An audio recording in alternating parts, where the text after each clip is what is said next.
Did you have a good break? Let us resume with the part 2.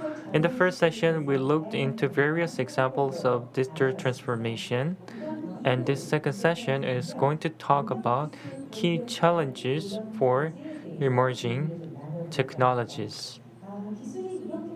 Fast technological advancement will result in some imbalances. Of course, it would be very nice if nothing happens, but eventually some imbalances are caused, and it will bring new challenges to human beings.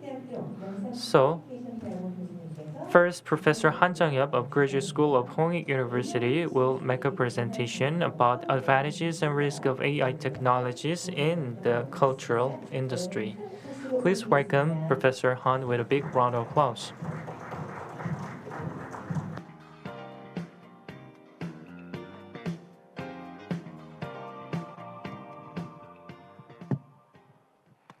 안녕하세요. Good afternoon, ladies and gentlemen.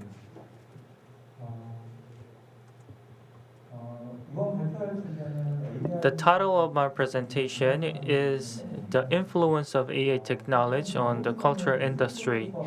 Actually, AI is quite unfamiliar technology to the arts or culture people, but I believe that I experienced the development of engine. I developed 5 or 6 engines, AI engines, and did exhibition with those AI technologies. So let me share some examples of my projects. My university, Hongik University, established in 1941 and producing many good artists. But maybe 10 years ago, beginning from 10 years ago, my university failed to produce good quality, high quality artists. So I wanted to find out why, and I realized that the time has changed. Traditional arts is important, but for our next generation, which is so-called MZ generation, they wanted to create something out of AI or digital technologies. So I believe that we need to use the mixed reality and AI so that we can create some intuitive tools to artists. So that was one of my mission as well as my lab. So my topic contents would be 3 in general. AI can be used in our daily lives, but also can be used in cyberspace, and the value of the AI will be greater in cyberspace, I believe. So, for the first part of my presentation, I'm going to talk about the current environment we are in. And second, I'm going to talk about the use of AI in the field of cultural industries. Third, I'm going to talk about the simulation power of AI. And I'm going to talk about the power of AI technology from 3 perspectives: feedback, feed-in, and feed-forward. Finally, I'm going to wrap up my presentation by introducing my experiences as an AI developer and arts project director.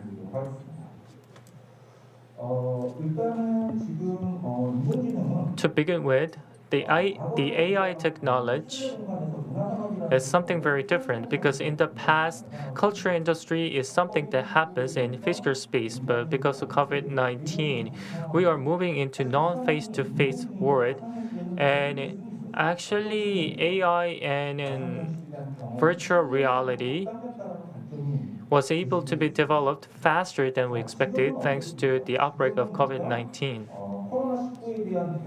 And now, in order to respond to the COVID-19, we propose another concept called Metaverse. And Metaverse is still running on application, which means that you need to have a screen and you need to use your own avatar in that Metaverse to experience it.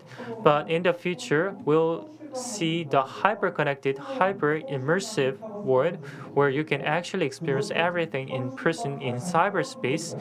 And this means that the distinction between cyberspace and physical space will be blurred. What you did in the physical space will be transferred to the cyberspace and vice versa. That kind of hybrid environment will be born in the future, I believe. So we talked a lot about metaverse because the people I know, some are novelists, some are literature writer, and some are scientists. And people near my generation usually ask this kind of question: what kind of bus do I need to take? So metaverse is some kind of bus. So older generation have great interest in metaverse, but they don't really understand the concept of metaverse. So in a physical space, the metaverse is like a gateway to the cyberspace, and our younger generation are so much enthusiastic about the metaverse, and maybe we need to do the research to commercialize this concept of metaverse. And on the right side is the hyper-immersive metaverse. So you don't have any avatar in the cyberspace. You yourself go into the cyberspace and experience something very immersive and do some work with others in cyberspace by yourselves. And culture industry need to find a new direction in this hyper-immersive metaverse environment. So in this hyper technology or hyper metaverse are propped by three technologies. First is intelligence, artificial intelligence. As a developer and as an artist director, I need to talk about this artificial intelligence more in depth. And also, I need to talk about the hyperconnectivity because without hyperconnectivity, real-time interaction would be impossible. Also, hyper-reality is critical, or XR, to give hyper-immersive experience. So these three will be the basis for the fourth industrial revolution and the hyper-metaverse environment. So these three must be combined to create a real-time simulation environment and hyper-immersive metaverse environment. So when we talk about AIs, there could be some common misunderstanding. What kind of AI technologies we see in film? For example, the AI technology is capable of destroying the human civilization in movie. For example, like this kind of movie. Or some people say the AI is just children with servant syndrome because if you train AI, this technology is good at one thing. For example, AlphaGo is very good at doing Go, but this program cannot play other games like poker. So if you want to let the AI to do other jobs, you need to go through multiple training and years of training. Of course, scientists are trying to create an extended AI which is capable of doing multiple tasks at the same time, or strengthen AI or neural network or deep learning are some of the examples of the extended AI for more efficient use of AI technology. Of course, there are that kind of technologies, but still, in our reality, AI is capable of doing just one thing. So it's like a child who is only good at one thing. So AI is so much closely related to deep learning. There's input-output training. Input means labeling data. So you cannot train AI recklessly. You need to set a rule first. So the rule you apply to input change the output. But the problem here is that the black box or training box is not disclosed or modified by anyone. So you need to try multiple input methodology to produce the output you desire. And we are working harder to apply this kind of technology to the field of arts and culture. I developed multiple engines for AI platforms, and I realized that AI is like a feed-forward simulation. So the AI of today is capable of doing feed-forward simulation, which means that if you give good input, you can create a predictable future. So let's say that you create a film which is very touching, or you create a TV content which is very touching, but this has nothing to do with prediction. So with this kind of AI technology, you can create a predictable feature. And the second stage of AI technology would be feed-in simulation. Let's say that you have a metaverse and have an avatar in it, and you need more than just simple software to create this kind of environment. Otherwise, you will create a huge delay or latency. 5G technology is necessary to reduce that latency, but at the same time, you need to have a real-time interaction with the second stage. So that kind of real-time simulation is possible in the second stage. The final stage will be feedback stimulation, which means that you can turn back time. Let's say that you have a dancer dancing in front of you, and after the dancing, you cannot turn back time and see the dancing from the beginning. But in this AI world, in the third stage, you can turn back time and go back to the past time and see the choreography from the beginning if you want. So it is predictable, intuitive, and reversible. This is called feedback simulation. So that feedback simulation would be very powerful in the culture industry. The film that gives a message or drama that gives a message would be just part of feedback simulation. You will create a whole new level of stories and performances in this new environment. From this perspective, I have done some project by myself, and one example would be this hyper experience art. The mission we received at our school was the convergence between technology and arts and propose something very new. I realized that I can propose some hyper experiences with arts.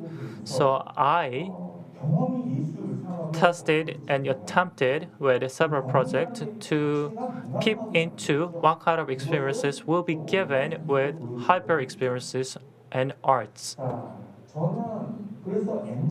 So, like I said, I developed multiple engines for AI. So I told you that AI is like a children with servant symptom or syndrome. And let's say that you teach an AI like a child, then you need to develop multiple engines to train the AI. And this AI artist makes so many requests. So if you just hire just developers and artists, they talk in different language and they don't communicate well. So maybe you can play a bridging role to deliver the desire of the artist to the developers. First, the artist says that I want to create some kind of engine for predictability, and I need an engine for launching or commission my productions. And in the case, you need multiple medias. For example, I want to display my production in 4K or 8K television. And AI is not capable of making some kind of production in such high definition environment. But with the participation of the artists, we were able to create some kind of platform and AI engine for 4K or 8K environment even. So here I prepared some video clip. Can you play the video clip actually in my presentation? Can I play it with this?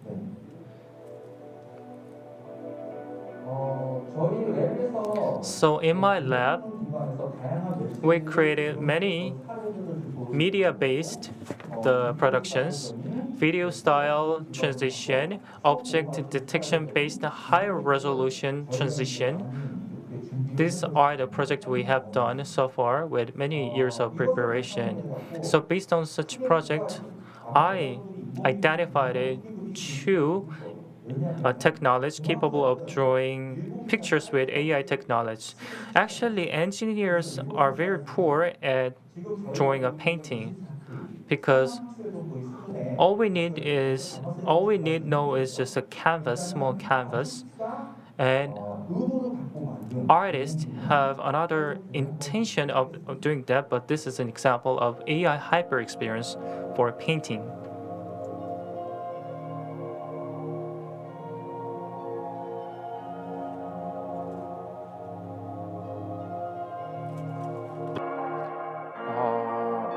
그냥 인공 So AI talk knowledge paints a picture like this, but we are not able to know the actual procedures of it. Realize that the density that AI can produce is something beyond my imagination. So the value of AI technology is in this density.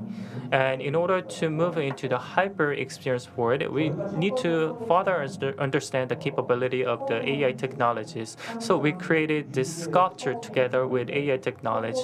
When we learn the arts first, we usually draw this kind of sculpture. So I use the AI technology to draw the sculpture by the hands of AI machines, like this.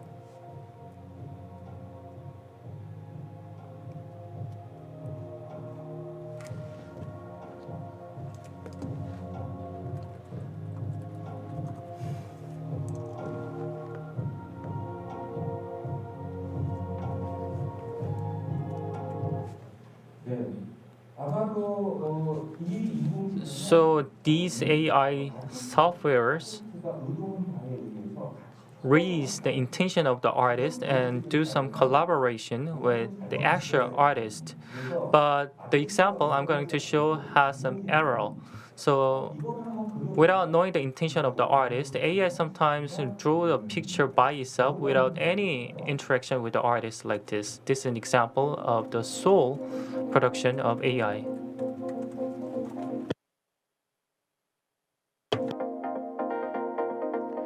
예, 지금 확대 As you can see here, this is an enlarged version of AI production, and the blurred area are the blurred because of the poor power of our graphic engine.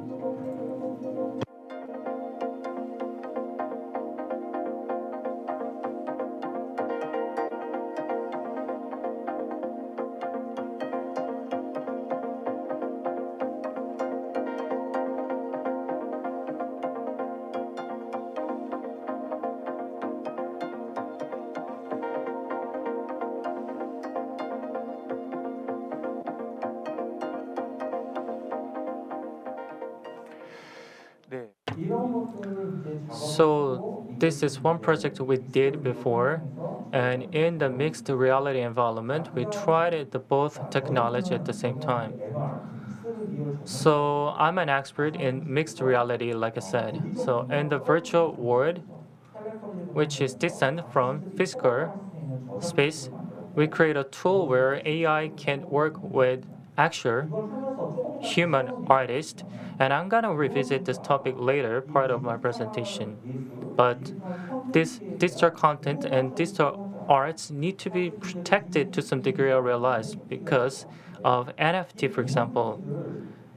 NFT cannot be controlled by the private entity, I believe, because this should be mainly led by municipalities or by the central government, and we need an authority which can protect this newly emerging content industry. So with that copyright tools, we did this kind of performance, for example.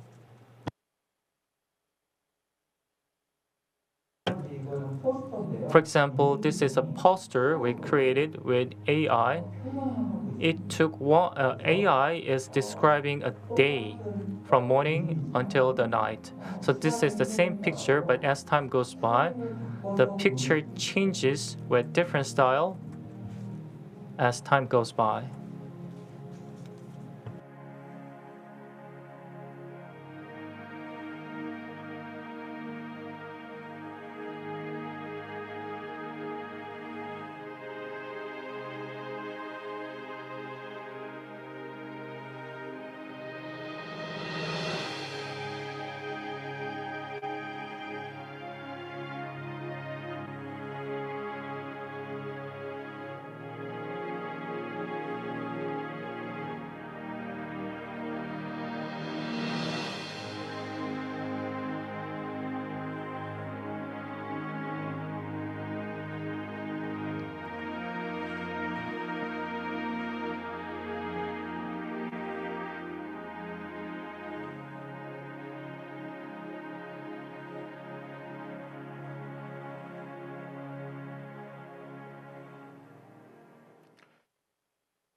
Finally, XR twin environment or hyper-immersive metaverse environment can be divided by two parts so that two artists can use these AI tools and create a collaboration production like this. This is an example of it.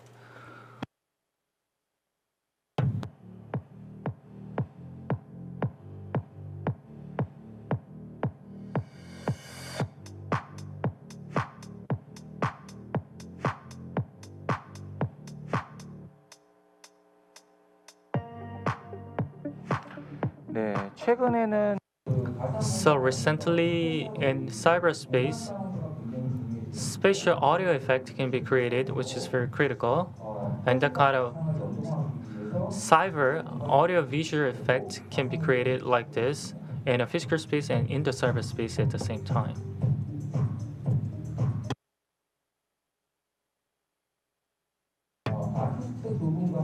Two artists joined this project. Alice Chung and Yuara, those two artists, created this kind of Oriental and Western style world in cyberspace and in physical space and did a collaboration in real time like this. Finally, so to conclude, for the last 5 years, I did multiple rounds of the project that combines AIs and arts and culture. And since I studied arts as a university student and I worked as a developer, I wanted to create a solution for the combination of the two. Because in the future, when you deliver a message, real-time experience would be very critical because that would be possible in the future, I believe. So, if that's the case, what kind of roles we can expect for AI? Simulation or simulation? Mr. Zhang Bladrea talked about the importance of simulation or simulation that will be possible in the future. We realize that simulacra is important in the past, but simulation will be more important going forward. So the tools for simulation will be AI, I believe. So we need an institution where we can certify the digital version of the production as the original piece. And also, we need to move beyond the immersive environment into hyper-immersive environment. And our next generation, so-called MZ generation, will face many difficulties in reality, but actually they are pioneers in cyberspace on the other hand, because they are very good at doing digital experiments. So in reality, we give some kind of basic living allowances to them, but instead, maybe we can give them a chance to sell something in cyberspace with their own production or pieces. That's the policies we need to give to the next generation, basically, I believe. So this concludes my presentation. Thank you so much for your kind of listening.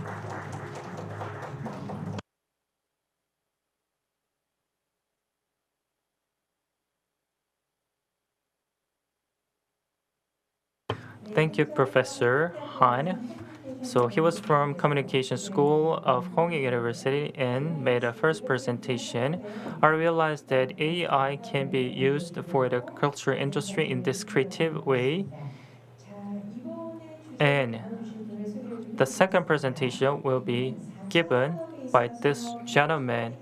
And this gentleman is at the forefront of the fourth industrial revolution. He's from SAA Germany, marketing director. Thomas Kehl is the second presenter. I'd like to invite him to the stage because he's going to talk about the data management solution in the age of the fourth industrial revolution. Daegu is known for smart city, actually, so I hope that this can be very useful to many. Please welcome with a big round of applause.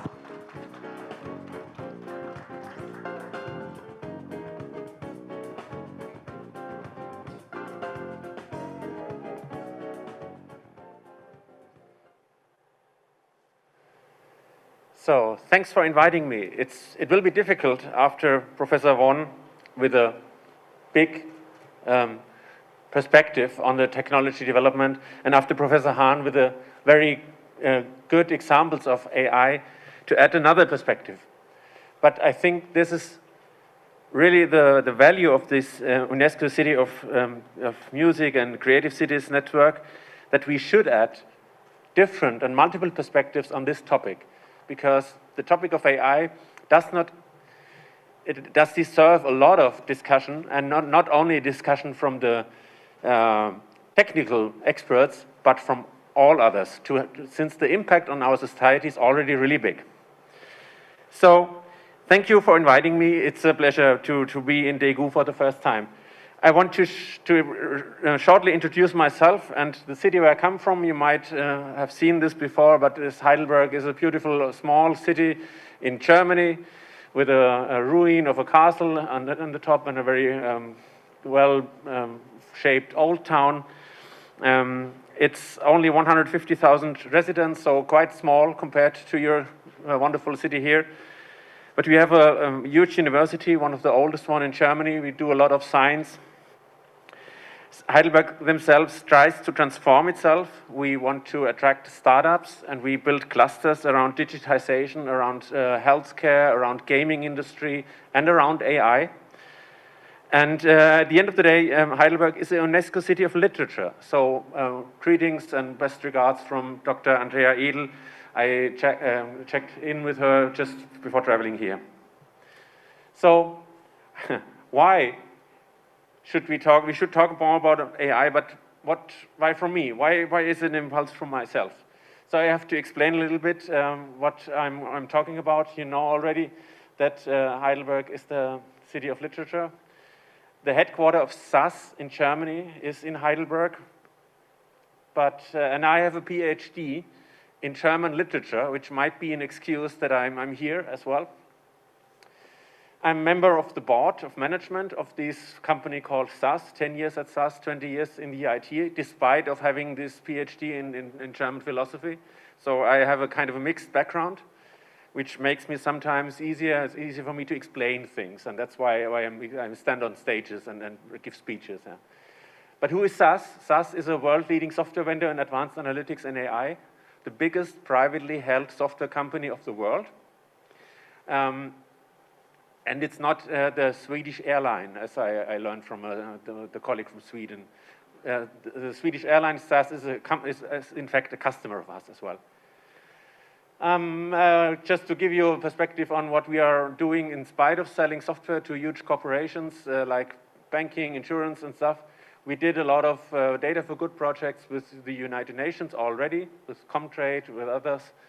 We had a lot of COVID-19 activities, building dashboards, gathering data all together, trying to predict measures or the effect of measures. And we're doing a lot of smart city projects as company SAS around the world. And in Germany, as in all other countries in the world, there are a lot of AI initiatives. And I'm part of some of them based in Heidelberg or in the Federal Republic of Germany a little bit. So we have a lot of discussion over there. I don't want to talk too much about what we could do in cities in general, but it's just going to give you an overview what you could do or what is done today in smart city projects. We develop optimization, forecasting, prediction for bus frequency for public transport, where to have a bus stop, how many buses should pass by. We optimize the revenue, the pricing strategy, stuff like that. And we optimize the maintenance strategy for all the equipment. Then we heard it already about sustainable development. This is a major goal of all cities in the world. We do support a lot of cities around the world by reducing their carbon footprint, by monitoring with dozens of sensors or thousands of sensors the usage of buildings, to detect patterns of usage, to forecast how many people will be there, should we use a different form of energy, whatever. This is an example from North Carolina, the USA. We have cities in China working with us for environmental monitoring. Again, the same principle. We collect data from sensors, and then we make root cause analysis. Where do the the pollution is coming from, by which weather conditions, which incidents were recognizable in newspaper or with alert systems, and try to combine this and even more to predict and to develop measures against all those aspects. But what I want to focus today on is not the smart city projects in general, but we heard a little bit already about what is AI, and I agree with Professor Jan Han. It's not like in these famous films, a robot which rules the world and is somehow magic. It's more math applied on data. So you have input data. I will try whether I can point it out here. Yeah. You have data which is often has to be labeled, so you have to mark the data. Then there are algorithms in a process, in a compute process, and you get an output. This is a basic understanding of AI.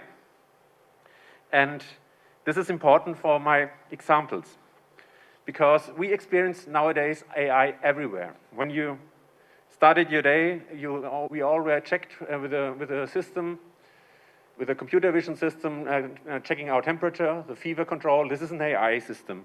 When you had a voice control of your smart device and you ask for playing some music, it plays music. But to give you one personal example, yesterday I tried to listen with Hey Genie. You know maybe this example. Hey Genie, play chess music. And Genie did not understand me. It played music from an artist called Chess, like the game chess, and did not play chess music. Why? Because the system didn't recognize my voice, because it was trained not maybe with a European German accent speaking English. And so it was not so easy for me to listen to that kind of music. Another one is all your smartphones are equipped with dozens of AI systems, like sorting the pictures you take according to the persons on the pictures, which is an AI system.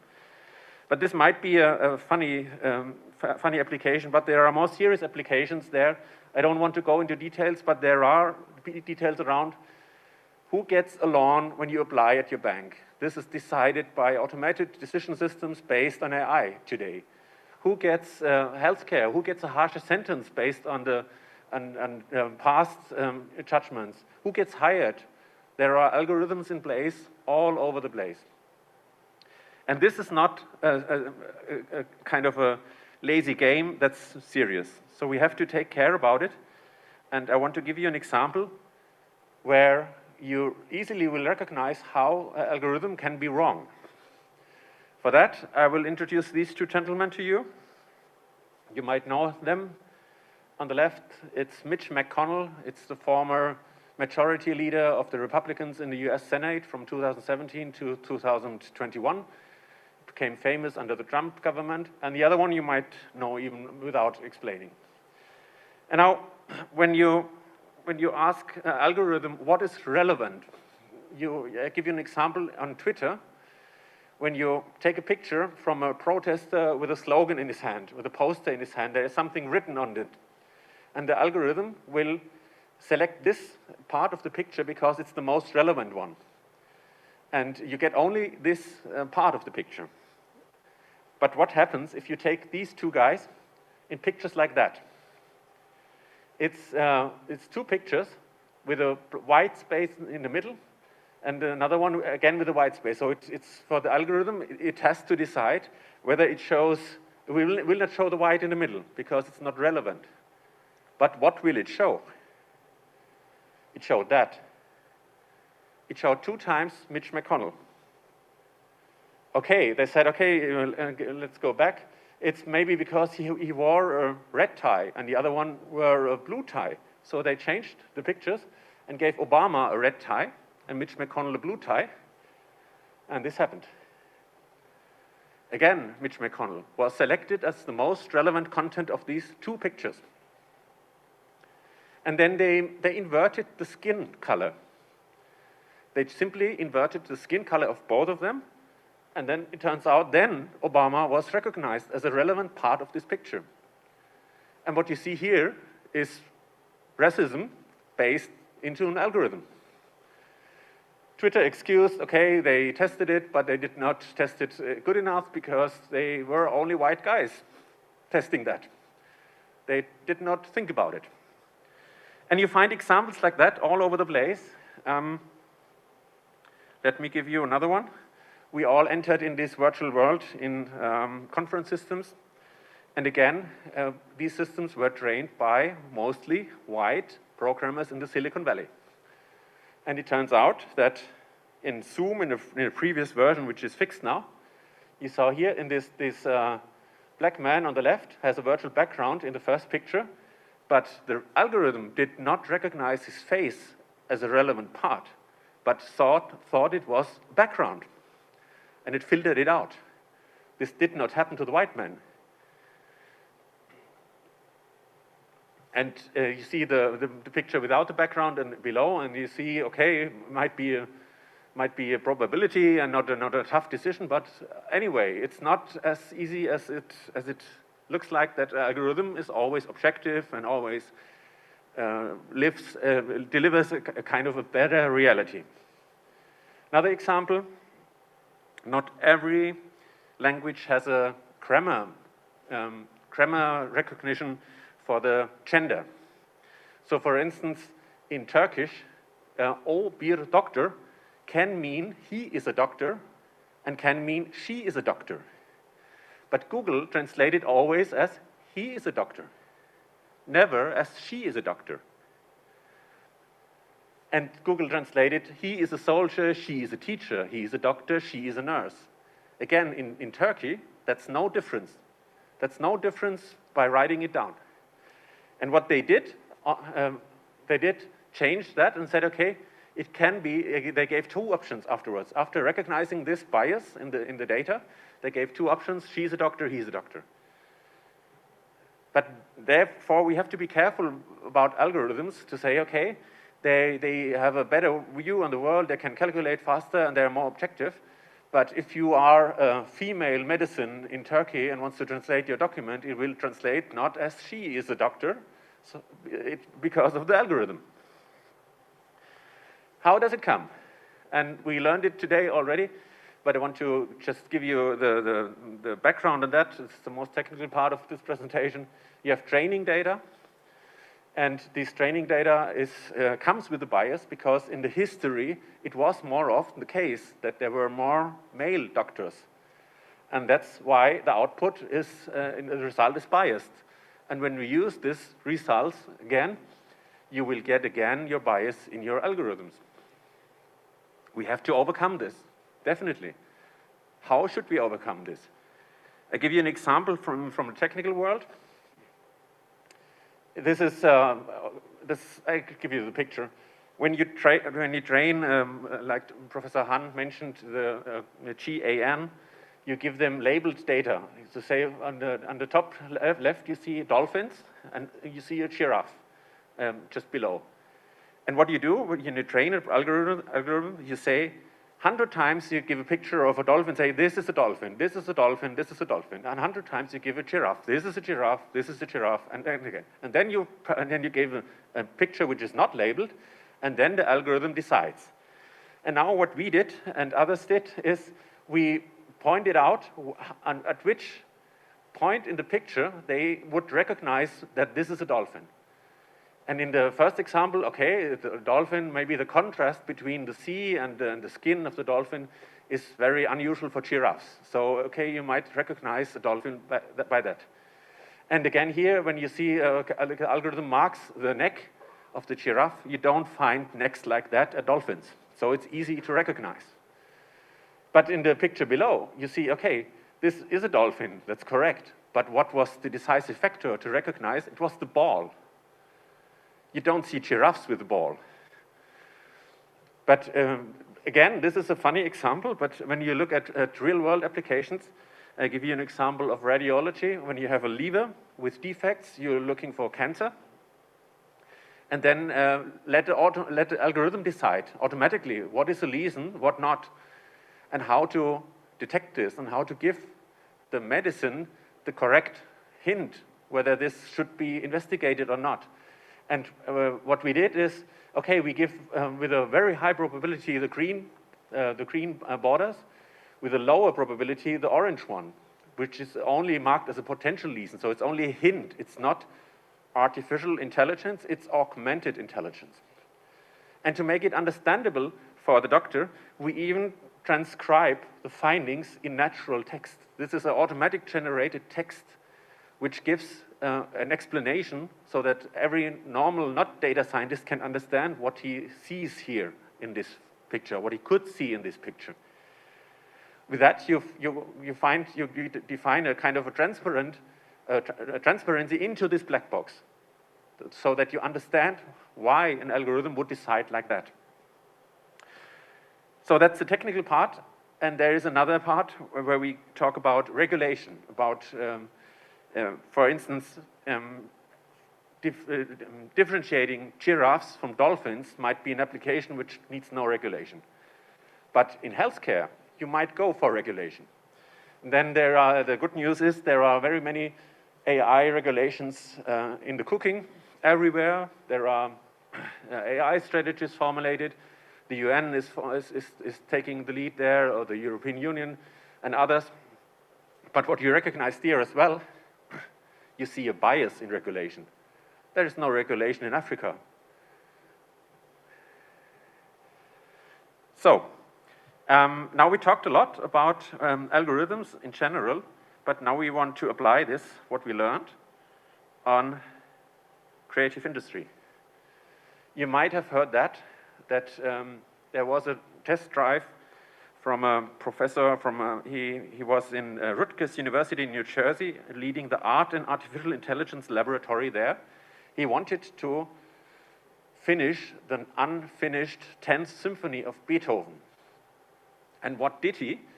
Like we learned before, he trained an algorithm with all the data he could find about Beethoven, so the whole work of Beethoven. And not only Beethoven, but in addition to that, Mozart, Bach, Haydn, the main influence for Beethoven. And then he gave snippets he found from which Beethoven already scribbled down for the 10th Symphony. It was a work which was not done, but there are kind of pre-work already done.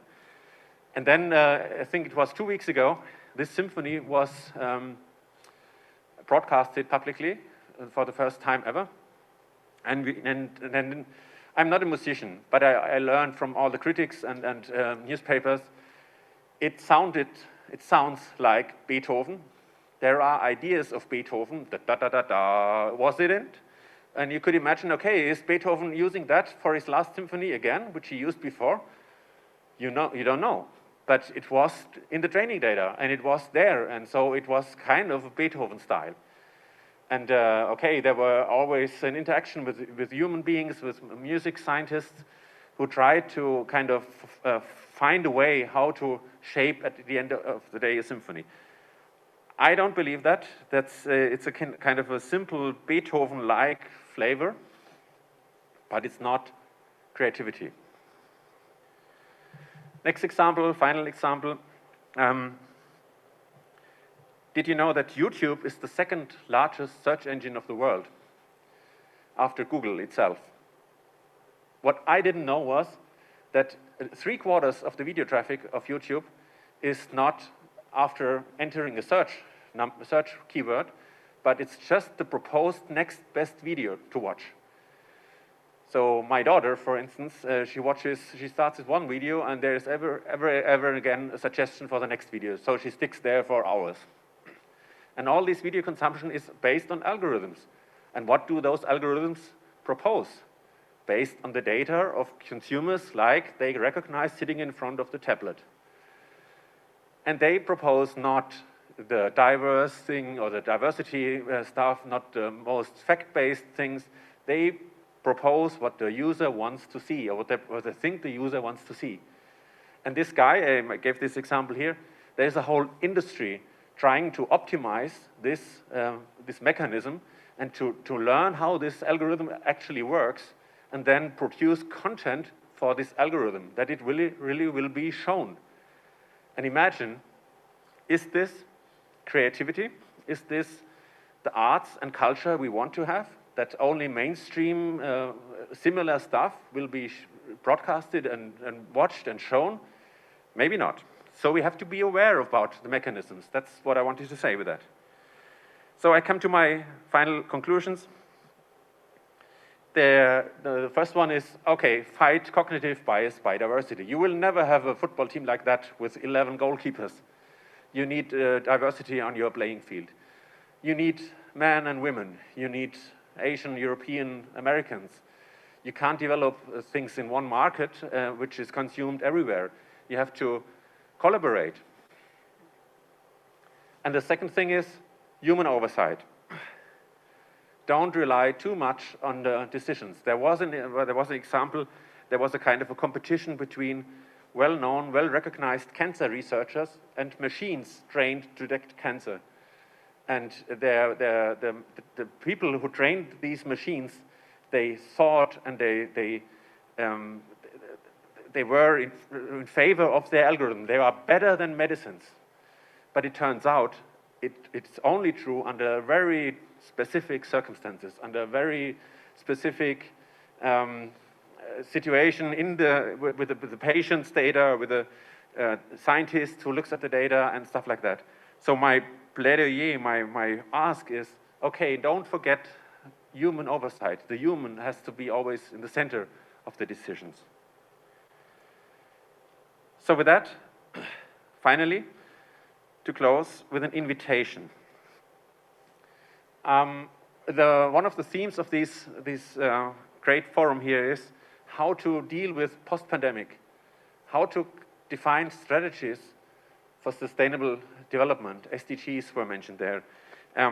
We did do kind of projects already, but we want to run a project like that. With we, I mean my company worldwide. Which criteria makes a city a great place to live? We had a project before where we asked for tourism, for life quality, for employment, for health data, but we now have well-being dashboards. You heard it from the mayor of Adelaide, that they have additional data for that. We want to build a configurator for citizens to select their preferences, what they are looking for. And what you could bring to the table, it's your ideas, your data, your people, your questions, to really prepare for a kind of a AI-enabled vision of what we could have after a pandemic, what we should go for, like develop a desire. We call it hackathon, and yeah, that's the invitation. With that, I'm finishing my presentation. Thank you very much for listening to me, and I hope it added a little bit another perspective, not about creating, but about a little bit doubting what we can achieve with technology. But this will help us to create the necessary trust we need in this really centennial development about AI. Thank you very much.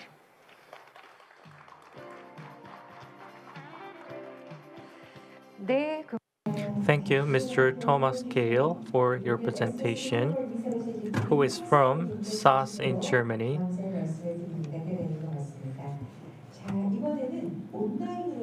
Next presenter is on the online platform. He's from Iowa, UNESCO City of Literature. The focal point, Mr. John Cannon, will appear in screen.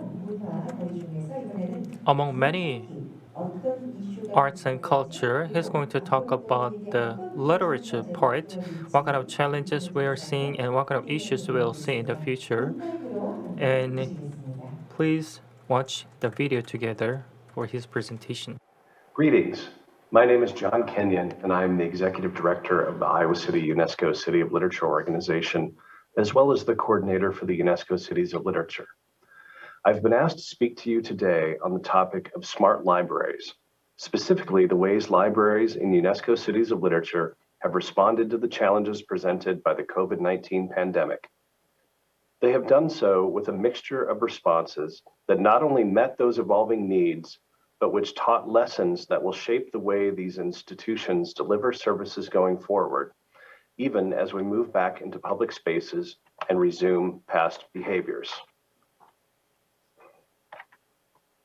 These steps include increasing digital holdings and online resources, promoting their availability, and training patrons on their use.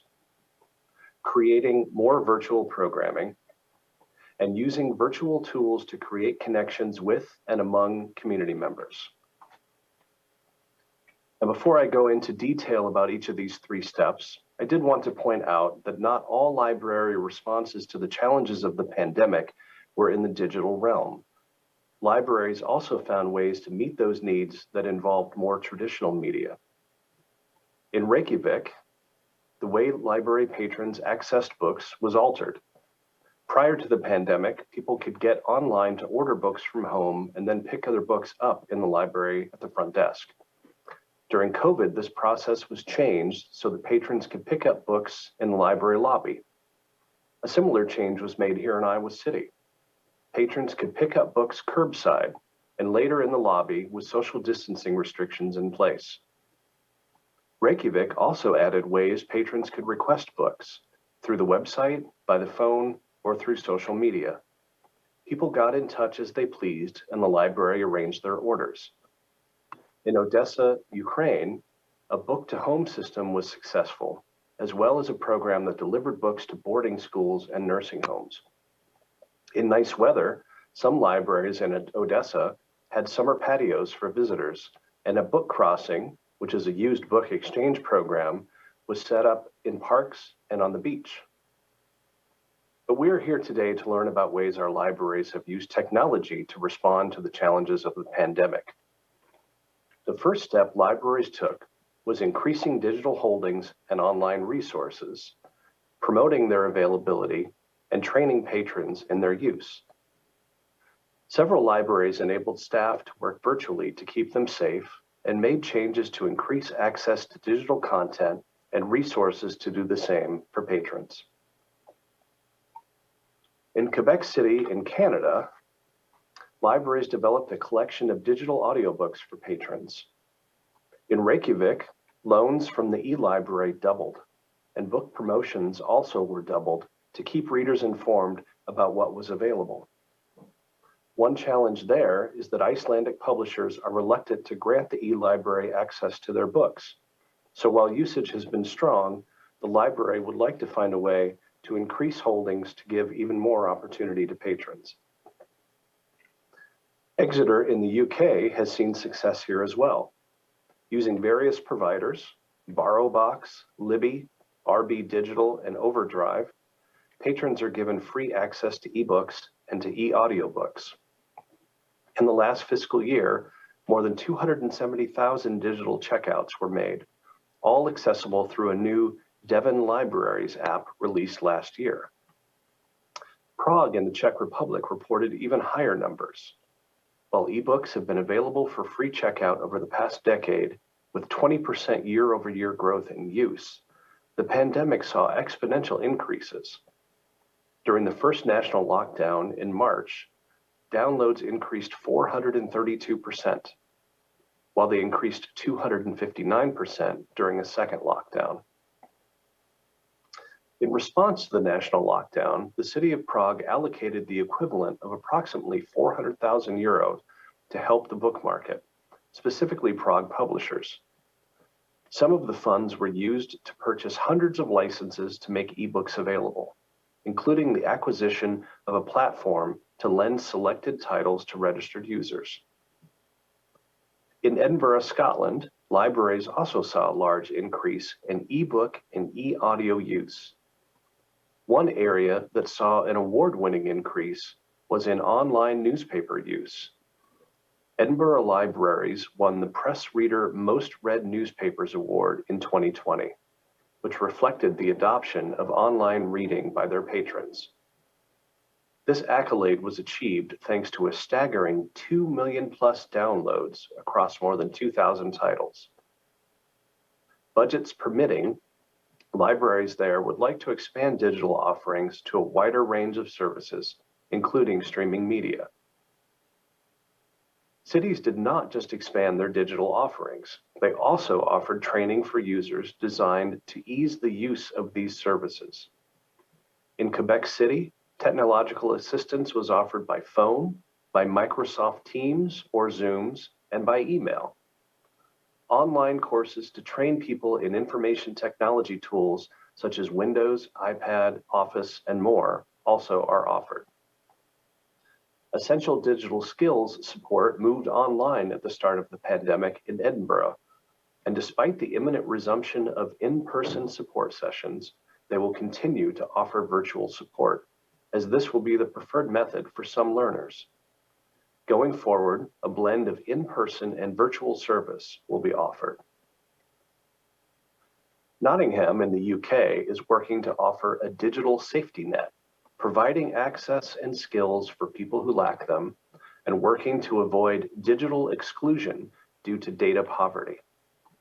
Libraries will upgrade their information and communications technology infrastructure to improve services, including a range of hardware, software, and Wi-Fi services. The second step that libraries and cities of literature took was creating more virtual programming. Many cities have shifted their usual slate of programming online. Most, like Reykjavik, report that this will continue despite the shift back to in-person events, increasing access to programs for those unable to attend physically. Libraries also are creating new events that take advantage of the comfort level patrons now have with virtual programs. I would like to highlight projects in 3 of our cities that serve as an example of these innovations taking place in the digital realm. In Edinburgh, online platforms will be used in combination with face-to-face events. One example is programming for Black History Month. Edinburgh libraries have partnered with the BAME, the Black, Asian, and Minority Ethnic Scottish Writers Network, to co-create Proud to Be Telling Our Stories, a live face-to-face panel event with panelists telling their stories, augmented by an online recorded interview and reading by a guest poet. Prague libraries have undertaken a number of projects that leverage digital programming. Abandoned Places recognizes that the year 2020 changed the face of the city and the people. The municipal library, in cooperation with a literary magazine, shot a series of thematic author readings on a fabled square in the old town and its immediate vicinity, which tried to unlock the city again for residents. Poets Online is a reading series that finds poets sharing their work from various homes, cafes, and other locations. Some are playful, some are serious. All are designed to drive away fear in difficult times. CoronaCon is a first online sci-fi and fantasy convention for the municipal library in Prague.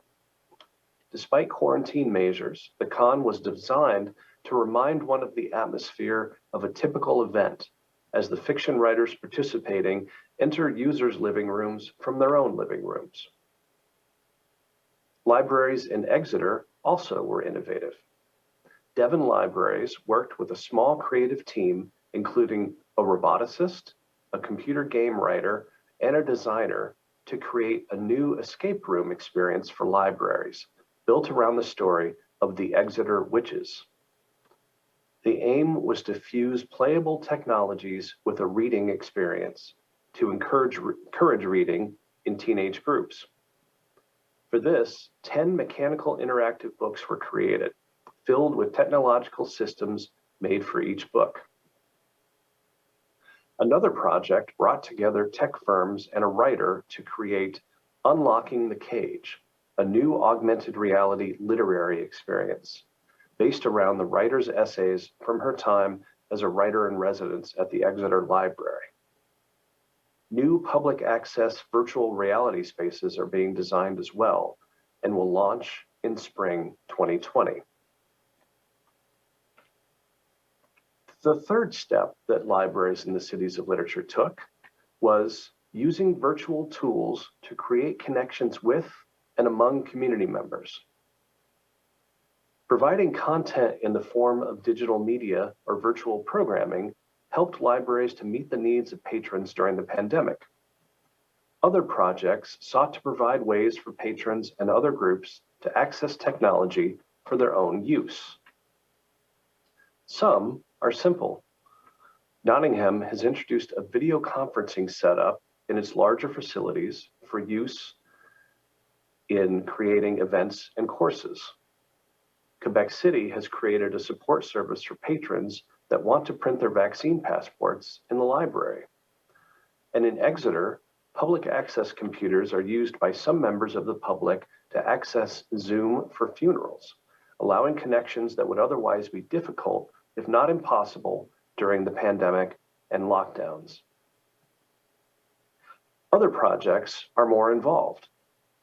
In Nottingham, online content and digital creation, providing a platform for both third-party and original content curated for library audiences, is supported through Arts Council England funding.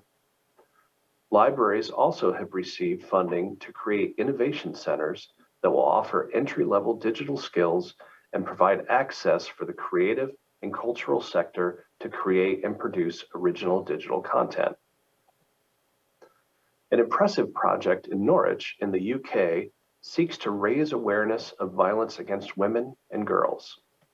The program, Stitching Our Stories, recognizes that there has been an increase in reports of domestic abuse as well as street harassment and seeks to find ways for people to understand and think about this issue. Through the program, participants will learn about the history of the fight for women's rights locally using materials from museum collections, and they will craft patches that will be used by a local artist to create a banner that will tour libraries and will contribute to a zine. Those participating can do so in person or virtually, and the project will include social media and web content. Workshops will be simultaneously offered in person and via Zoom. Most libraries indicated that they will continue to expand virtual programming now that patrons are familiar with the tools needed to access these resources, and will offer hybrid programming that continues to provide access for those unable to physically visit their spaces. Some used the pandemic to rethink the way they deliver services and will continue to make changes as things return to normal. Others identified the need for greater financial support for the acquisition of ebooks and other digital materials, as well as to purchase devices that can be used by patrons to access and create these materials. As was the case before the pandemic, libraries will continue to offer a blend of in-person and virtual programming and resources. The smart responses to patron needs will grow as new ways are found to make physical spaces and in-person experiences safer and more accessible. So I appreciate your attention today, and I enjoyed the opportunity to share with you some of the things that are going on in our UNESCO Cities of Literature. My gratitude as well to organizers of this forum for the chance to share this information. And a special thank you to my colleagues in the Cities of Literature and to their libraries for sharing details about the great work they are doing in these challenging times. If you have any questions about what I've presented or would like more information, please do not hesitate to reach out to me using the contact information on this final slide. Thank you again, and please enjoy the rest of the conference. 네, 여러분 박수로 함께 주시기 바랍니다. 온라인으로 Thank you so much for your contribution. Mr. Jung Cannon joined us on the online platform. Thank you so much for taking out your time to attend our forum. Listening to the presentation of various topics, I believe that I can gradually envisage what the future will hold, as well as what the future will be waiting for the literature industry of the future. Ladies and gentlemen, let me commence the second panel discussion, but before that, we need to arrange the stage for a while.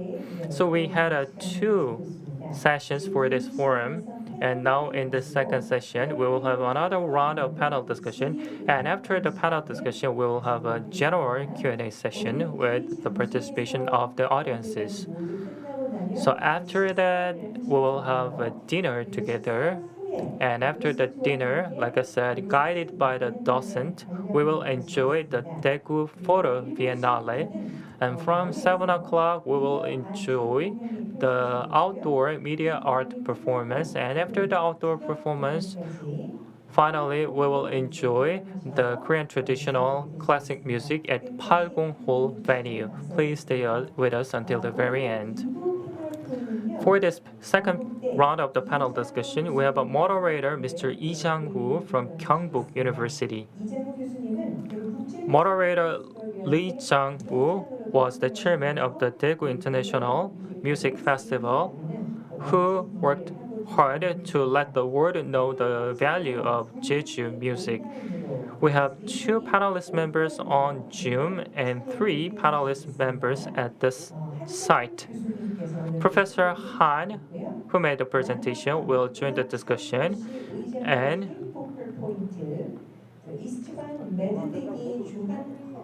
Mr. Matt Big, Mr. Steve Bailey, Mr. Mary Hammond, and Dominic Roland will join the panel discussion all together. And like I said, some of the panelist members will join the session on the online session. Mr. Dominic Roland is from the Angyeong-Lavang UNESCO City of Media Arts. So we are connected in and outside of Korea, and we will have a discussion all together at this city of Daegu. We invited many distinguished guests from all corners of the world to add colors to the forum. So let me invite all the panelist members to the stage. Please come onto the stage, dear panelist members. 네, 어서 오십시오. 2부 So we will begin the second part of the panel discussion. Please come onto the stage and check your name tag before the table. 자, 자리에 앉아 So please take your seat, and Mr. Lee, the floor is yours, please. 예, 안녕하세요.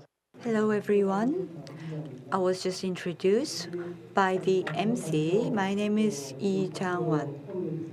And the MC has already introduced all the panelists, so let's dive right away into our panel discussion. I think we are learning a lot today, and we heard the presentation by 3 speakers, which were very informative, and they all had a common denominators.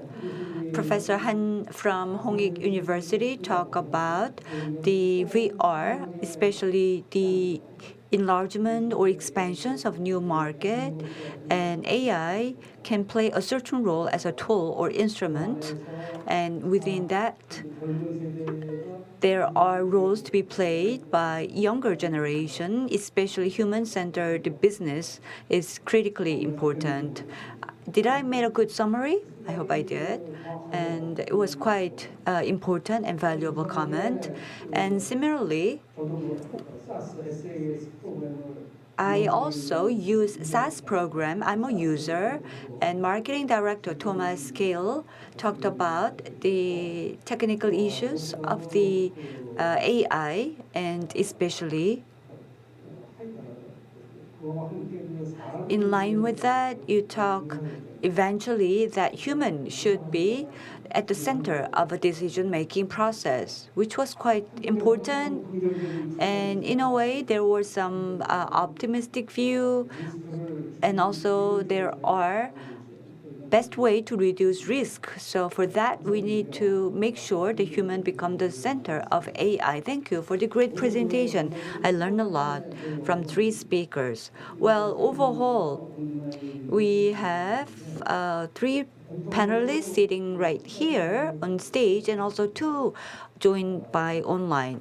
Let me pose a common question.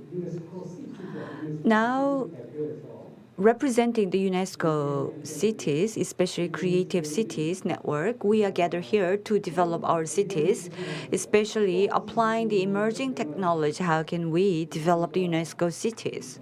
That's why we are gathered here, to minimize the risk and also maximize the opportunity. That is the concerns and the focus area that we need to work on. And a lot of trials and pilot programs are being carried out, and we need to respond toward the challenges posed by the technology advancement from the cultural city perspective. How do you feel about that?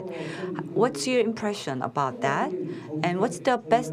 What do you have any most optimized policies to respond to the technology advancement to minimize the risk and to maximize the opportunity? I hope you understood my question. So, according to the program, we don't have the name, but Esteban, we have the head of the Hungarian Cultural Center here. I'd like to welcome you. And in Eastern European, among the Eastern European countries, you are the first country that Korea has normalized the diplomatic ties with you. And frankly speaking, please forgive me, I didn't know the Hungarian Cultural Center existed in Korea. So if you can explain the Hungarian Cultural Center, I would really appreciate it, and also answer my question. Thank you, Mr. Lee. Yes, there is a Hungarian Culture Center in Seoul. We are called now the List Institute, and we opened next month. It will be 2 years that the institute, or now Cultural Center, has been opened. And yes, so if you are looking in this book, my name, it is not in there. I'm replacing Mr. Stinde Bailey. From Hungary point of view, Mr. Lee, if you allow to being here, I wouldn't forgive myself if I don't introduce really briefly our 2 cultural cities in Hungary. So Korea has 15, we only have 2. 환영합니다. Okay, thank you. I'd like to welcome you wholeheartedly. Thank you. So Budapest is the creative city of design since 2015. And since 2019, Veszprém, a smaller but very important city, has become a city of music. And Budapest has always been, being the capital and being in the center of Europe, has always been in the crossroads between east to west and north to east, being on the roads, flow of skilled workforce or culture capital. And this kind of significant position is maintained now. For the last couple of years, design has been the most significantly developing field in Budapest, which shows that it is the country itself and the city itself and the government, the municipal government and the state government really understands the significance of this. So a lot of effort and full support is being put into force.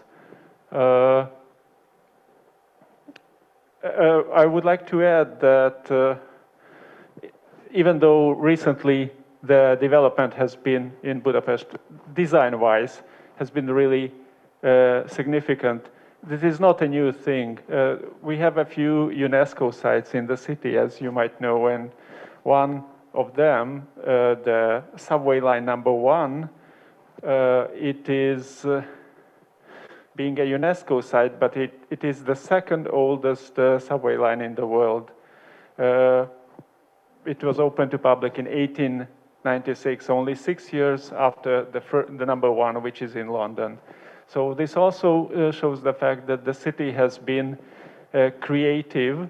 The city has been technologically advanced, not only for the last couple of years, but 100 and 150 years ago as well.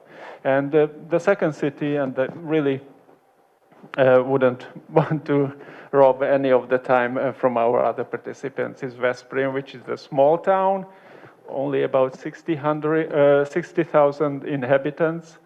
But it is historically a very important town. It is called the City of Queens because the bishop of the city has always been the one who crowned the queens.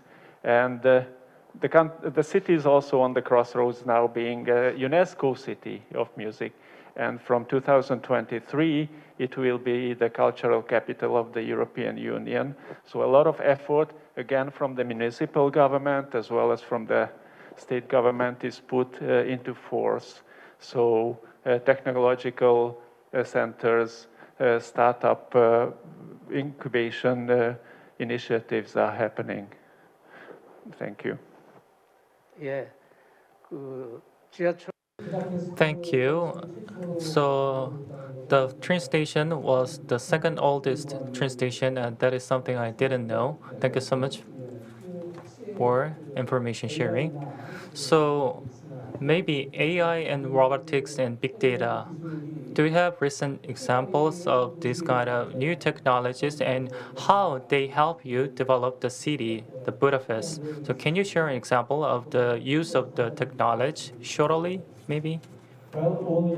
In just a couple of words, design-wise, there is a lot of initiation happening in the city. So if we just technological point of view, again, programs and events like the 3D printing days in Budapest, like the design week, or there is a design, the fashion design is also being emphasized. So the Budapest Fashion Week, the Smart City Lab, and events and programs like these really enjoy a big significance and support and sponsorship from the government.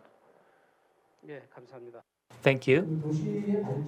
So cities developed, and sometimes technology can be very good, sometimes very bad. And especially in this time of COVID-19 or time of digital transformation, performances or traditional culture and arts are facing rather difficulties because of the technological changes. Especially we have Mr. Rainer Khan from the UNESCO City of Music. So you are also an advisor to Daegu City as a UNESCO City of Music. So you are giving some tips to Daegu City as well. And I believe the music field are experiencing many changes because of the technological changes.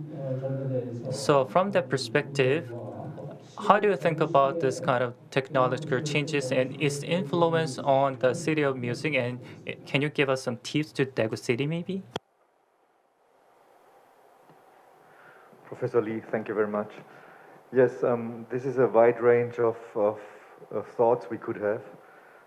First, when you're looking at the arts in general, the arts was always confronted with technology and technological development, and also always cope with it, whether you take performing arts, film, and music, of course. So this is more or less a natural thing that the arts deals with the environment, because arts is the interpretation of environment, of world. So, and when world is changing, the interpretation must be different. Sometimes it goes faster, sometimes slower. And what I think is what we have seen now in the crisis, that I don't think that the crisis in this regard fostered something. It's when an artist, I mean, when you fall into a cold water and you try to survive, let's say you're a composer and you fall into cold water and you try to survive. And after 2 days, you get rescued. Will you then present your best composition you made during that time in the water? Most likely not. And that's what we've seen around the world, I guess. So I think that so far the art scene, let's say, I cannot see worldwide, and of course we can find single examples, but I cannot see worldwide that the art scene or the cultural field, to be a bit more broader, has reacted in a very innovative way to the crisis so far. What we have seen mostly, and I'm not above that, I'm just reporting, what we have seen is a tsunami of streaming.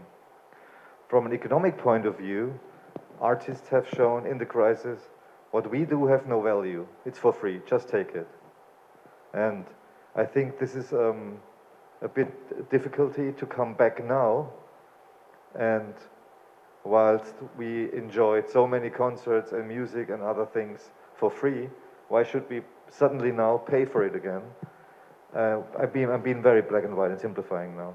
I think the question when we use new technology is always, I guess, is there an add-on? Is there a value higher than before without the technology?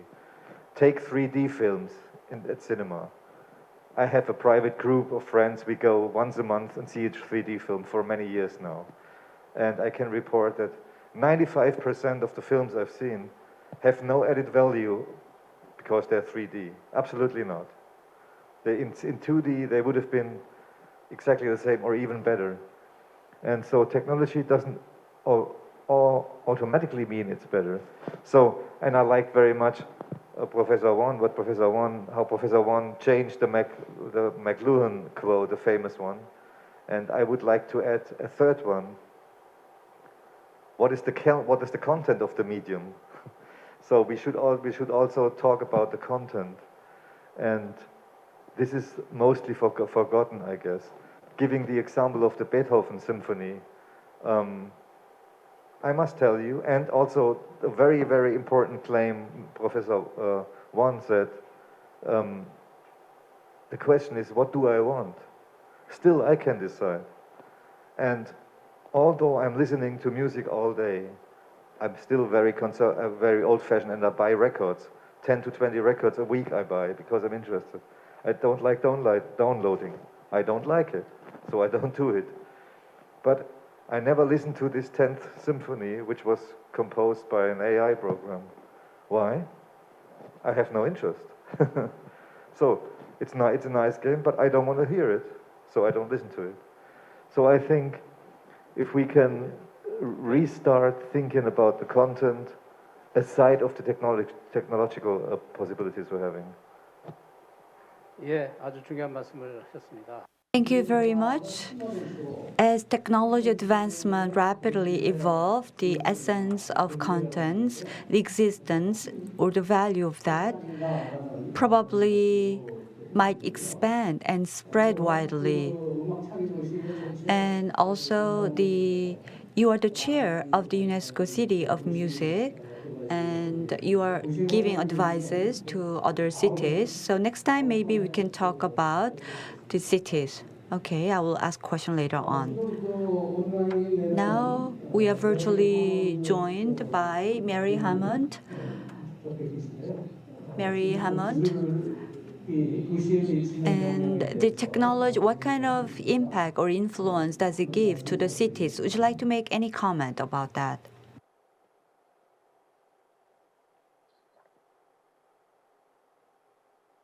Thank you for inviting Paducah to participate in the Dago Digital Forum.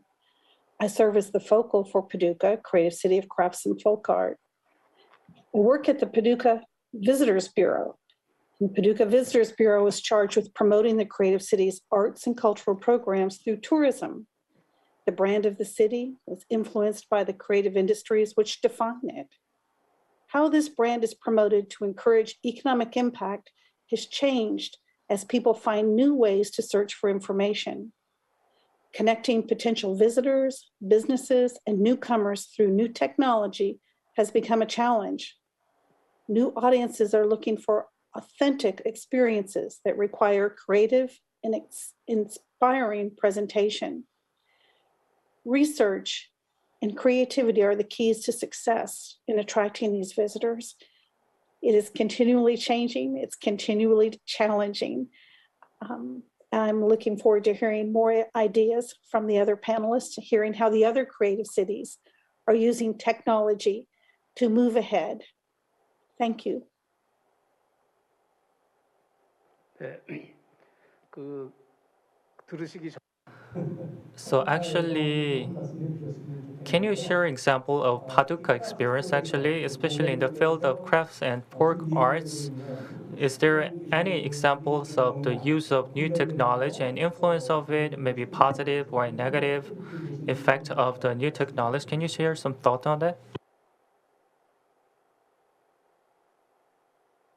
I have no translation. Can you hear my voice? So shall I repeat? I think the translation is not being delivered. So shall I repeat? Can you hear my voice actually? I have no translation. So I think we have a technical glitch. 톤의 기술적 문제를 좀 해결해 주시길 바라겠습니다. So please find out ways to provide a translation through the Zoom platform. I think we don't have Mr. Dominic Roland, unfortunately. He sent us a video clip, so let me see the video clip sent by him. I'm sorry, I don't understand the question. I have no translation. Mary, can you hear me? Yes. We have some Mary, technical we're moving problem. forward with a video from Dominique Roland from Anguin-les-Bains, and they try to fix the translation in the meantime. Okay, thank you. Okay.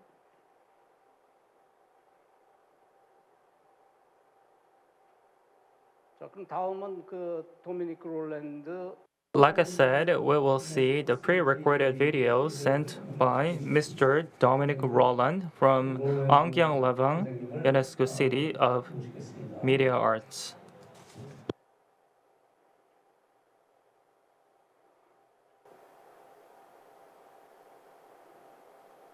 Bonjour à tous.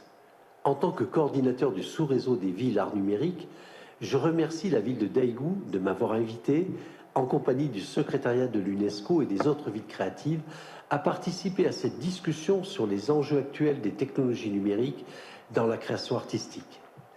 En tant que ville créative des arts numériques, nous menons depuis 2013 une réflexion approfondie sur les enjeux sociétaux, économiques et artistiques liés à la transformation numérique et sur l'émergence de nouvelles esthétiques artistiques. Notre objectif est d'accompagner au mieux les artistes de nos villes travaillant sur des thématiques liées à la réalité virtuelle, la réalité augmentée, les environnements immersifs, l'holographie, la robotique ou encore l'intelligence artificielle. En effet, de plus en plus d'artistes émergents ou confirmés s'interrogent sur la porosité entre monde réel et monde virtuel et sur la construction des identités de genre à l'ère du numérique. En manipulant les technologies numériques, en les questionnant et parfois en les détournant, elles font éclore de nouvelles esthétiques, suscitent de nouveaux questionnements éthiques, philosophiques et nous forcent à repenser notre manière de les accompagner. À partir de ce constat partagé, nos villes ont dégagé deux priorités essentielles. En premier lieu, le nécessaire rapprochement entre les artistes numériques, les cercles universitaires et les pôles de recherche, afin de permettre l'expérimentation et le prototypage de projets artistiques pluridisciplinaires. En second lieu, l'identité et la mise en place de nouvelles modalités de collaboration entre artistes et nouveaux modes de diffusion. Concernant la première priorité, nous avons renforcé l'axe art-sciences dans nos structures en offrant aux artistes la possibilité de collaborer avec des chercheurs et des universitaires. Le Centre des Arts d'Anguin-les-Bains, que je dirige en France, a conduit un partenariat avec la communauté d'universités et d'établissements publics. Cette mise en réseau permet d'offrir aux artistes et chercheurs des programmes de résidence adaptés à leurs besoins et de faire émerger des coproductions. Cette priorité, renforcer l'axe art-sciences, nous amène à redéfinir notre mission de centre d'art comme un lieu d'expérimentation et de prototypage de projets artistiques autour des nouvelles narrations. À titre d'exemple, nous accompagnons cette année le projet Interface Poétrie de Benoît Carré, compositeur, musicien, artiste pionnier, produisant de la musique en utilisant l'intelligence artificielle. Ces réalisations l'ont amené à collaborer avec le laboratoire de Sony CSL pour la conférence annuelle des villes créatives de l'UNESCO en 2017 à Anguin. Sa résidence au Centre des Arts lui permet d'augmenter la puissance de calcul de ses recherches. La deuxième priorité de notre sous-réseau est d'identifier de nouvelles modalités de collaboration entre artistes et nouveaux modes de diffusion. La plupart de leurs projets ne peuvent en effet pas être créés dans le cadre de résidences traditionnelles et encore moins présentés avec une approche muséale classique. Le projet City to City que nous menons est exemplaire à ce titre. Ce projet repose sur la collaboration en ligne entre 13 villes créatives de septembre à novembre 2021. Le projet est né en pleine pandémie, en juin 2020, de la nécessité d'identifier pour les artistes numériques de nouvelles opportunités de coopération à l'international dans un contexte sanitaire qui limitait la mobilité. Nous l'avons reconduit en 2021 autour du questionnement suivant.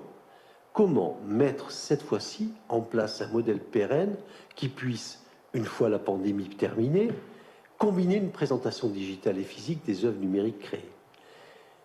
Les 13 artistes sélectionnés ont formé 5 équipes en fonction de leur sensibilité et de leurs intérêts réciproques.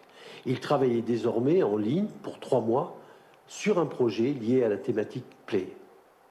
Chorégraphe, danseur et directeur artistique, Julien Garac a été choisi pour représenter Angaleba. Il collabore avec une artiste visuelle de Guangzhou, Anna Kim, créatrice d'environnement 3D, et un compositeur de musique portugais, Jorge Ramos. Leur projet Blur s'inspire de la pratique du cadavre exquis. Ils mêlent leurs esthétiques et leurs talents pour créer un univers singulier.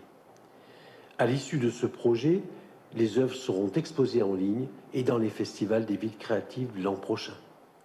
Sachez que nous organiserons un événement en ligne mi-janvier afin de partager cette expérience avec l'ensemble des villes créatives et réfléchir à la manière de vous associer en 2022. Voici les axes de réflexion que je souhaitais partager avec vous. Je vous souhaite de fructueux échanges et remercie encore la ville de Daegu pour la formidable opportunité qu'elle nous offre de nous réunir autour de sujets porteurs pour nos villes créatives. 예, 감사합니다. Thank you so much for your presentation. Actually, we are living in a quite complex time, and I need to change my moderating style befitting the changes of the time because we have an online participant, offline participant, pre-recorded video. So there are so many complex concepts I need to deal with as a moderator. Actually, I have a question to Professor Han. So you listen to the examples of each cities and the use of technologies of each city. They are actively responding to the emergence of the new technologies, and we have more pros than cons because we are seeing more opportunities than risk associated with new technologies, I believe. So Professor Han, you talked about the hyper-immersive experiences and AI-driven consumption market. I mean, like Mr. Lightercar said, he has little interest in the production made by AI technologies, he said. But like I said, we need to question the essence of the contents of the arts and culture in these days. And this kind of things would be very unfamiliar to the people who are used to the traditional forms of art and culture. So do you have any comments on it or things that people said? Actually, as a moderator, you must be very difficult in working as a moderator in this hybrid format of forum. But like I said, we have so many new technologies, and from the perspective of policy, actually, like Professor Won said, he talked about the concept of CT, culture technology.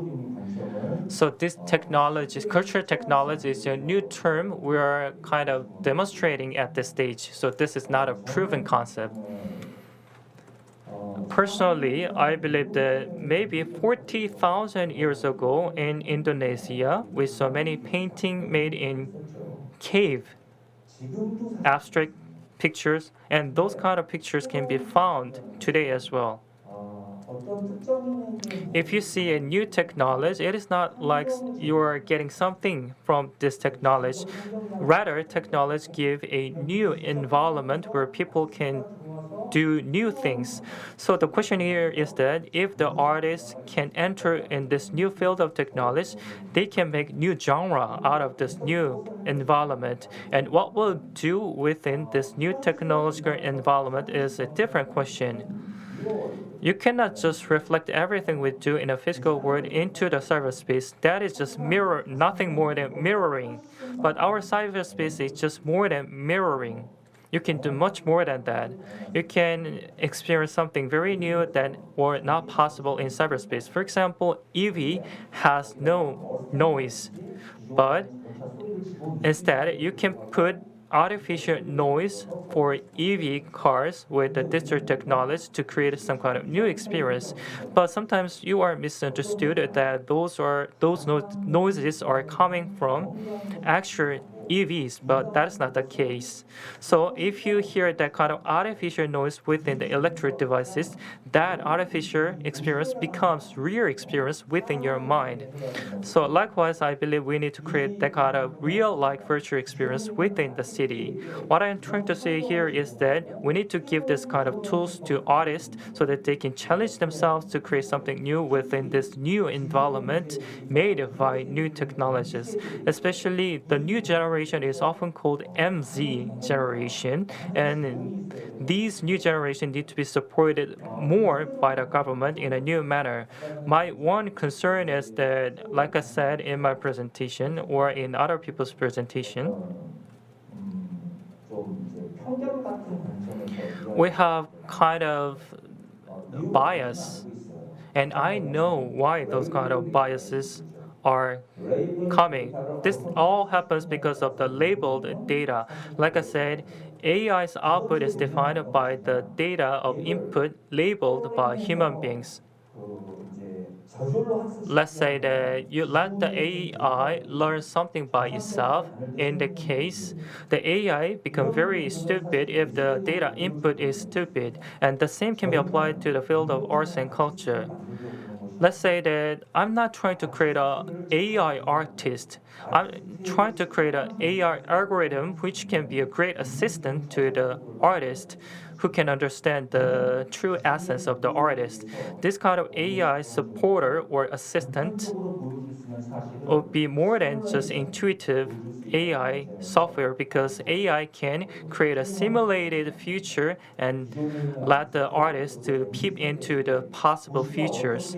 So our new generation, younger generation, really want to do some businesses out of this kind of new technologies. For example, Metaverse is, like I said, a gateway into the cyberspace. And within these cyberspaces, you can see actual commercial activities are happening. If you think that this cyberspace is just extension of the physical space, this is very mundane space. But our next generation believe that this is not just extension, but just whole new world. So with that understanding, we need to support the next generation so that they can grow within this kind of new space. Thank you so much. It's a great comment, and thank you so much for the proposal. Yes, not every single city can enjoy the growth at the same speed. Especially, the creative city needs to be equipped with a greater competency. But in order to be equipped with the competency, we need to have creative human resources, and we need to provide a platform where a creative human resources can work and display their competency. In light of that, we have a few minutes left. Now, let's turn the gear and talk about cities. And in relations with the technology, mostly we discussed our idea, but now from the cities level, what can we really discuss? So here comes my question. Well, rhino corn, in case of this Mannheim, the German case, or the UNESCO Music City Mannheim or Music City case based on that experience, can you share your views? how can the music, I'm not only asking questions about restricting the music city, but you can also talk about the music city. How can technology be applied to the music city? Is there any good lessons that we can actually, Daegu City can actually learn from you? Thank you, Professor Han, for the question, and also for the contribution of Professor Lee. It's very, very, very valuable. So, and first, please let me clarify, I'm absolutely not against AI, and I'm not refusing AI. That was just the example with Beethoven. Of course, I use AI every day, and I'm very interested in development, also for arts and music. But coming to your question, what cities can do or learn, or how cities can use that, I think when we're talking about AI, and we've heard the word metaverse very often today, I guess cities are, we must not forget that, cities are service provider. That's their main issue. Cities provide service for their citizens. In this regard, when we're talking about digitalization and the metaverses we're entering now, this increases convergency very much. And convergency is a source for inequality and inequity. So, and cities and city leaders must take care of that you don't divide your civil society more with these technologies, but that you form new communities. And I think public libraries are very important, and public cultural centers, of course. Giving you an example from the city of Mannheim, we just decided to build a new library, which will be built in the next 2 years and then be opened. And of course, a public library in the 21st century must not be the same as in the 20th century. So we have to rethink the content and the concepts. Giving you an example, what we just heard from the digitalization from our friend from Iowa, will the digitalization of libraries bring more young people to read books? That's the question. And to understand books, and to become intellectuals, and to deal with complex contents. This is the problem, I guess. I just had a meeting at OECD last week with Andreas Schleicher, who is the head of the PISA study that OECD is doing for a year. You know PISA, of course. And he said that he can see worldwide that the disconnection between the education system and the art system leads to less good results. And I think when we can reach with new library systems, for example, not only to look on the technology side, but also on what that means for education, for the results of education, then, and how to deal with the convergency that is increasing. I guess that's very important right now. Giving you a last example, the city of Mannheim, just the new director of the library, who is now building up the new library, also the physical building, but also the concept. He just invented a program from Harvard University, which is called Pretext, which is dealing with the question, how can you bring books, complex books, fiction books to young people when they're refusing to read because they think it's too complicated or too complex. And this combines the reading with other art forms like dance, and especially like music, what we use in Mannheim. And as the Mannheim society is very diverse, 40% of the people in Mannheim are not German. So this is a good way to bring language to migrants by using music. And of course, and now coming to our theme, of course we use technical help for that. We use digital help for that. And I'm sure in the future also AI will play a role. So I think when convergency is increased, this always is a danger, but that doesn't mean the technology is bad. Just we have to take that into account and deal with that. And my advice would be, and that's what we do in Mannheim, and that's what was also my advice in Mannheim, that we combine the knowledge we have from the old world, let's say, with the new technology, and that we are aware of the dangers we're having. But taken the advantage, because we cannot refuse technological development. 예, 아주 That was an excellent summary of the gist of the discussion, I believe. Daegu City, as well as other cities, likewise, need to see that this digitalization is happening, and led by AI, we're seeing many technological changes, and we need to see beyond the surface of it, because fundamentally, digital transformation will eventually, rather than reducing the gap, will increase the gap according to many. So, like you just said, in the process of developing cities and making it more creative, we need to also find a ways to avoid the increase of the gaps in many ways. I fully agree with it. And library can be one approach to reduce this kind of gap, like an example of Iowa. That could be a very efficient way of reducing social gaps. With AI technology, you might think that we need to visit the AI research center, but you can also visit the library to reduce the gap with AI. So that's the way of really genuinely using the AI technology while improving the inclusiveness and accessibility of the technologies he just mentioned in his comment. Do you agree with my summary? 지금 제 해석에 대해서 Absolutely, I agree. I super agree. And just let me add one word. Participation is important, I guess. I guess when whatever technology it is, when it's disconnected from the people, it's difficult, I guess. When there's an aspect of participation, then first people understand better, and first they can deal better with it. But your summary was great. Thank you so much, Professor Lee. 예. Thank you. So,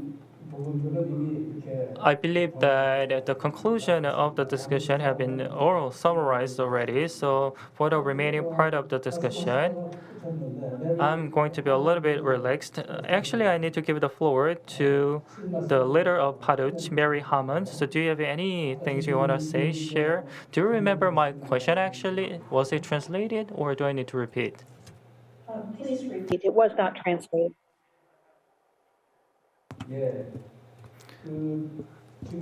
So my question was that we were talking about technologies, and you are working in the city of the craft and folk art. What was the influence of the technology on craft and folk art, and especially on your city? What kind of example you experienced, whether it is positive or negative? Can you share example of the use of the technology? Yes.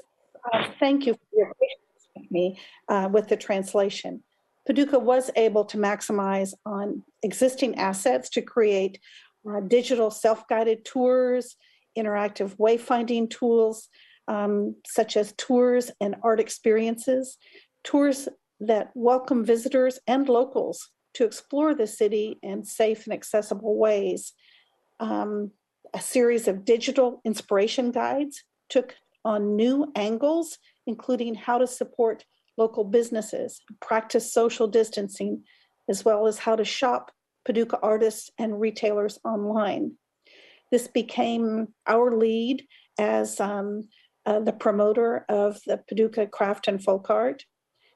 We involved guest posts and stories by members of the community on our Paducah blog, spotlighting diverse and very authentic experiences from a perspective of a local, experiences that could be done safely on foot or in your vehicle. The artists and the cultural partners adapted as well as they could with the resources they had, and they were very creative. Some of the examples would be, Paducah is known for quilting, fiber art, and the quilting industry adapted with new technology. While in-person quilt shows and workshops were canceled, the American Quilters Society offered their membership around the world, increased online learning offerings through iQuilt platform. Creative ways were found to connect vendors to quilters who would normally be buying supplies and fabric while visiting during Paducah's Quilt Week. The National Quilt Museum launched Quilt Museum Digital, a new virtual gallery platform to expand the reach of their exhibits. Hancock's of Paducah, a family-owned fabric store, a huge supplier of fabric to customers around the globe, expanded their online shopping and actually grew their business tremendously during COVID. There were many different examples of using technology. It's not as advanced as I would like, but we have to remember our demographic and who is using the technology, and for it to be accessible and inclusive of that demographic. 예, One thing that we saw during the pandemic was through research, and saw that people were not reaching out to us about craft and folk art, but they were looking to us for relocation because of being a creative city and because we were not a huge metropolitan area. They were looking at the quality of life in our city. So we adapted from attracting just visitors to looking at attracting people who could work remotely. We looked for technical workers, we looked for creatives, and the city created an incentive program to help encourage people to move to Paducah by a financial incentive with internet allowance, a payroll tax waiver, tickets and passes to the cultural and educational institutions. And that was a very successful program for us and continues to be right now. There are still many challenges as we service demographics that are still not comfortable using the online, the digital resources that we're offering. And it is a continually a learning process for our customers. 감사합니다. Thank you. If there is an opportunity, yes, we'd like to visit Paducah. Well, you talk about converging old and new technology and make most of the technology. You pointed that out. And apart from technology, the relations with Hungary, as we heard, there is a design city, music city in Hungary designated by UNESCO. Now, well, what about the relationship with the Daegu city? Do you have a good proposal that you'd like to say to Daegu city in terms of exchange? To be honest, I did not think about it, but now, Mr. Lee, that you ask, by the end of the day, there will be an opera gala, and we have some esteemed guests from Hungary. So there will be two Hungarian performances actually, plus the director of the Tonight? Yes, tonight. Also, the director of the National Hungarian Opera is also here in person, and as far as I have been informed, the first visit was in 2019, and there were talks that there might be a stronger and tighter cooperation between Budapest and Daegu from classical music and opera point of view, plus because Daegu, as we all know, has a yearly huge event, the opera festival, and the Hungarian National Opera would be really honored to be on that event.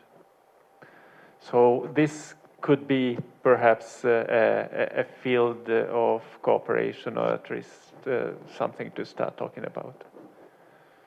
예, 감사합니다. Thank you so much for your suggestion. So, what about musical festival? Do you think? I think that we can expand our cooperation in musical festival because I'm in charge of it. I will work to the fullest to make it happen. Thank you so much. So I think we need to receive some questions from the floor as well. Do you have any question from the floor? Okay, we have one person.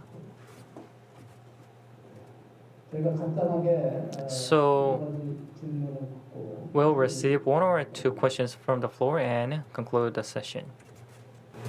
Yes, thank you so much. It was a very rich discussion and I enjoyed it.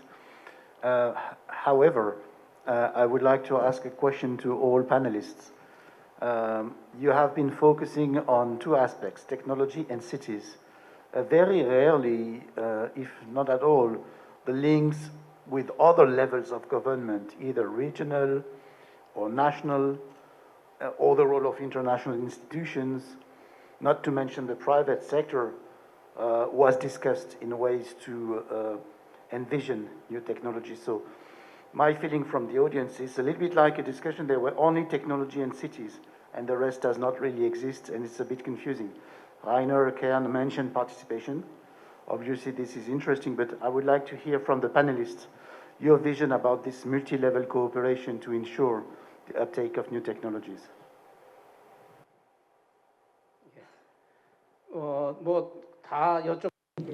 I cannot ask question to everyone, but Mr. Kron, would you like to answer on behalf of everyone? Briefly, I would appreciate. Yes, I think that's a very important aspect that Nicola mentioned. It's, as I said also, technology must never be disconnected to the people.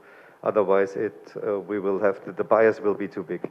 What I can say is that the education system is very important, that this is not too late involved, of course, because and coming back to the participation aspect, that's the one thing. And the other thing is what I experienced, and I'm coming back to the speech of Dr. Keil we heard earlier, who's representing SAS.